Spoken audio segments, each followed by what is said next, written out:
This four-legged friend is now living her best life thanks to this caring family. Here's Stacy Sansatera with more. Pinky was nervous and unsure when she first met her new family. And now, 1 year later, Pinky has settled in with her pack. And I love you the most. Pinky is one of 23 dogs taken from a home in Shelby Township after an anonymous call to the Macomb County Animal Control. The golden doodles and miniature poodles seized from the property were found emaciated and matted while living in horrible conditions. Pinky, come here. You see me? And as word spread about the seizure of these designer dogs, Sandra was thinking about adoption. Well, my current dog, Tess, had gone deaf, and she'd always wanted to have a playmate, but when she went deaf, I thought, well, it would be nice if she had another set of ears. And just like that, Tess and Sandra picked Pinky to become the newest member of their family. No knowledge of life outside of a cage.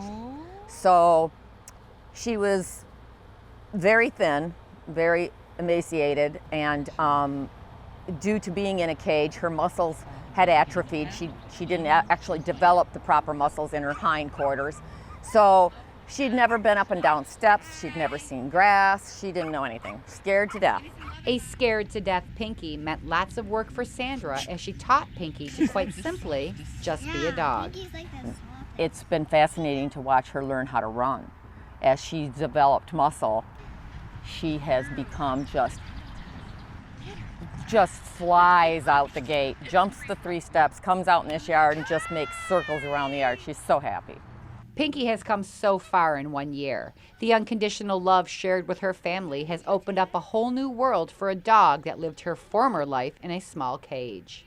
I don't think there's a day goes by that we don't look into her eyes, and the love that pours out of these big brown eyes is just unbelievable, and it just warms your heart because you can't imagine not really being able to fully stand up even in her cage, not knowing what human contact is or nature. One of the first things that I marveled at was her fascination with everything. I mean, she actually watches TV, and when she came outside, it was this time of year where I've had her just 1 year this month, and the cottonwood was coming down out of the trees, and she would just chase the little fuzzy things around, and it was pretty great. But to imagine her in a cage, she's not been in a cage since. And Pinky will never again find herself in a cold cage, lacking the human contact she so desperately craves. I would dare to say that with this family, Pinky has struck gold. She's going to be with me forever. Group lovin's. Group lovin's. For Shelby This Week, I'm Stacy Sansatera. It's always good to hear a happy ending, and especially for Pinky, who looks like she is living a great life.